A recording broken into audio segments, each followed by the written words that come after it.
Hi வணக்கம் நண்பா, welcome to TechReviewTamil. நாங்கள் இந்த வீடியோவில் இந்த 2021 ஆண்டில் ஐஃபோன் சீரியஸில் எந்த மாடல் ஐஃபோனை நாங்கள் வாங்கலாம்னு சொல்லி தான் பார்க்க போகிறோம். ஸோ நீங்கள் இந்த வீடியோ கடைசி மட்டும் ஸ்கிப் பண்ண பாருங்க, உண்மையாக வழங்கும். நீங்கள் நம்ம சேனலில் புதுசாக இருந்தீங்கன்னா கீழே உள்ள thumbs up button, subscribe button, bell icon மூண்டையுமே மறக்காமல் கிளிக் பண்ணி கொடுங்க. இப்போ வாங்க நேரம் வீடியோவுக்கு போகலாம். என்னடாமல் இன்ற வீடியோவில் 2021 எந்த மாடல் ஐஃபோனை வேண்டலாம்னு சொல்லி சொல்கிறானே, ஐஃபோனில் சகல மாடலும் வேண்டக்கூடிய ஒரு மொபைல் தானேன்னு சொல்லி யோசிப்பீங்க. நீங்கள் யோசிக்கிறது சரி, பட் 2021 அல்லது அதுக்கு வர ஆண்டுகளில் பார்த்தீங்கன்னா ஒரு குறிப்பிட்ட சீரியஸ் மொபைலுக்கு அங்கெல்லாம் பார்த்தீங்கன்னா நீங்கள் யூஸ் பண்ணலாம். அதுக்கான காரணங்கள் அது எந்த மொபைல்னு சொல்லி இந்த வீடியோவில் டீட்டெயிலாக பார்ப்போம். 2021 அல்லது அதுக்கு அடுத்தடுத்த வருஷங்களில் பார்த்தீங்கன்னா நீங்கள் iPhone 8 அல்லது iPhone 8க்கு வர சீரியஸை நீங்கள் பர்ச்சேஸ் பண்ணுறது ஒரு பெட்டர் சாய்ஸாக இருக்குது. அதுக்கான காரணங்கள் பார்த்தீங்கன்னா ஒன்று ப்ரொசஸர். ஒரு ஸ்மார்ட் ஃபோன் சொல்லி எடுத்துக்கொண்டீங்கன்னா அதில் ப்ரொசஸர் ரொம்ப முக்கியம். அந்த மொபைலின் ப்ரொசஸர் பெர்ஃபெக்டாக ஒர்க் பண்ணினா அந்த மொபைலின் பெர்ஃபார்மன்ஸ் அதே நேரம் ஸ்பீடெல்லாம் பார்த்தீங்கன்னா வேறு லெவலில் இருக்கும். ஸோ அதே தான் பார்த்தீங்கன்னா இந்த iPhone 8ம் அதுக்கு பிறகு சீரியஸ்லேயும் இருக்குது. அதாவது iPhone 8ல் பார்த்தீங்கன்னா bionic chip set first time அறிமுகப்படுத்தப்பட்டது.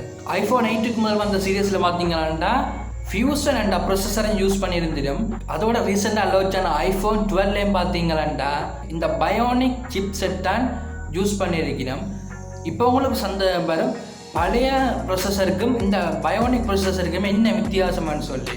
இந்த பயோனிக் சிப்செட் பார்த்தீங்கன்னா ரொம்பவே அதிவேகமாக தொழிற்படக்கூடியது. அது மட்டும் இல்லை, இதில் பார்த்தீங்கன்னா ஹெக்ஸா கோர் கொடுத்துருக்கிறோம். ஸோ அதால் மொபைலோட பெர்ஃபார்மன்ஸ் அதே நேரம் அதோட ஸ்பீட் எல்லாமே சூப்பராக இருக்கும். ரெண்டாவது பார்த்தீங்கன்னா iPhone 8லாம் பார்த்தீங்கன்னா ஃபர்ஸ்ட் டைம் ஃபாஸ்ட் சார்ஜிங் வளர்ந்தவங்க, அதே நேரம் வயர்லெஸ் சார்ஜிங்கும் பார்த்தீங்கன்னா iPhone 8லாம் ஃபர்ஸ்ட் டைம் அறிமுகப்படுத்தினது. ஸோ இதுவும் பார்த்தீங்கன்னா நீங்கள் iPhone 8ஐயும் அல்லது அதுக்கு பிறகு வர சீரியஸையும் பர்ச்சேஸ் பண்ண ஒரு முக்கியமான காரணியாக இருக்குது. மூன்றாவது பார்த்தீங்கன்னா iPhone 8லாம் பார்த்தீங்கன்னா 4K வீடியோ 60 FPS நீங்கள் ஷூட் பண்ணிக்கொள்ளலாம். அது மட்டும் இல்லை, iPhone 7 பார்த்தீங்கன்னா ஆப்பிள் டிஸ்கண்டினியூ பண்ணிட்டுது. பட் iPhone 8 இன்னும் டிஸ்கண்டினியூ பண்ணல. இப்போ உங்களுக்கு ஒரு சந்தேகம் வரும், ஆப்பிள் ஒரு ப்ராடக்டை டிஸ்கண்டினியூ பண்ணுறேன்டா என்னன்னு சொல்லி. டிஸ்கண்டினியூ பண்ணுறேன்னு சொல்லி என்ன பார்த்தீங்கன்னா, இப்போ உதாரணமாக iPhone 7 ஆப்பிள் டிஸ்கண்டினியூ பண்ணிட்டேன்டா அந்த iPhone 7 ஆப்பிள் தன் ஃபேக்ட்ரியிலேருந்து iPhone 7 தயாரிக்காது. இப்போ உங்களுக்கு ஒரு டவுட் வரும், ஒரு ப்ராடக்டை தயாரிக்காட்டி அது எப்படி கடைகளில் செல் ஆகுதுன்னு சொல்லி. அது அப்படின்னு சொல்லி பார்த்தீங்கன்னா இப்போ 2014ஆம் ஆண்டு அறிமுகப்படுத்துகிறான்டா 2018 டிஸ்கண்டினியூ பண்ணுறான்டா அந்த குறிப்பிட்ட காலப்பகுதியில் பார்த்தீங்கன்னா நிறைய ஃபோன்ஸை மேக் பண்ணியிருப்பான். அந்த மேக் பண்ண ஃபோன்ஸ் எல்லாம் பார்த்தீங்கன்னா அமேசான், ஃப்ளிப்கார்ட் போன்ற பெரிய பெரிய நிறுவனங்கள் ஒரு தொகையாக கொள்ளனை செய்து வச்சிருக்கும்.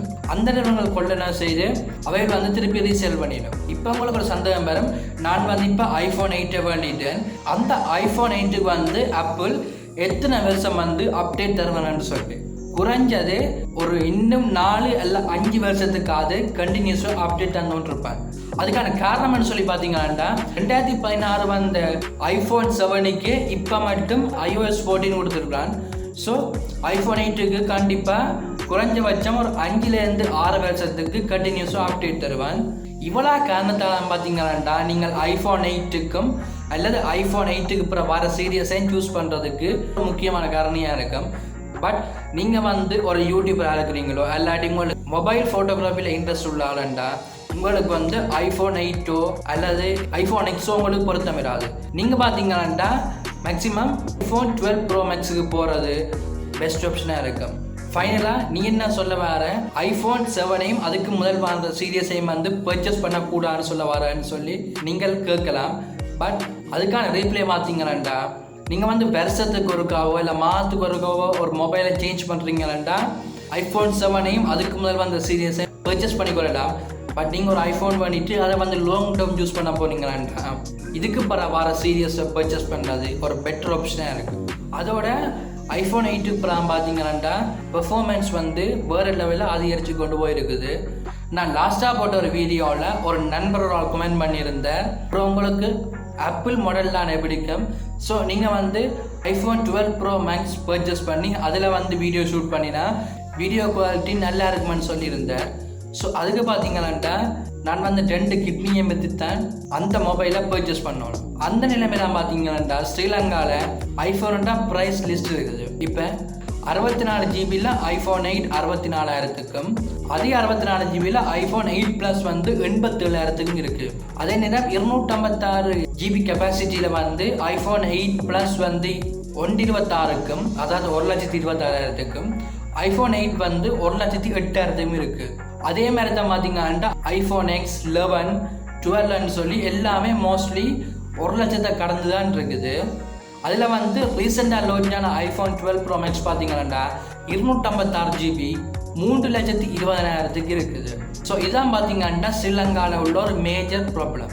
அதே வந்து iPhone 7 6 எல்லாம் பார்த்தீங்கன்னா 87,000 74,000 68,000 சொல்லி மிடில் கிளாஸ் பீப்புளாலையும் கூட ஓரளவு பர்ச்சேஸ் பண்ணக்கூடிய மாதிரி தான் இருக்குது. ஸோ அதெல்லாம் பார்த்தீங்கன்னா நிறைய பேர் வந்து iPhone 7 இல்லை அதுக்கப்புறம் வர சீரியஸை வந்து பர்ச்சேஸ் பண்ணிக்கணும் ஸ்ரீலங்காவில். பட் அவங்க வந்து ஒரு கொஞ்சம் கூட காசு போட்டு iPhone 8க்கும் எல்லாம் அதுக்கப்புறம் வர சீரியஸை பர்ச்சேஸ் பண்ணினா ஃபியூச்சரில் வந்து கட்டாயம் கை கொடுக்கும். ஸோ இப்போ உங்களை விளங்கியிருப்பேன்னு சொல்லி நினைக்கிறேன். 2021ஆம் ஆண்டு ஐஃபோனில் வந்து எந்த மாடலை சூஸ் பண்ணலாமான்னு சொல்லி இந்த வீடியோவில் இருந்தாலும் இந்த வீடியோ உங்களுக்கு பிடிச்சிருக்குன்னு சொல்லி நம்புகிறேன். இந்த வீடியோ உங்களுக்கு பிடிச்சா லைக் பண்ணுங்கள், ஷேர் பண்ணுங்கள்.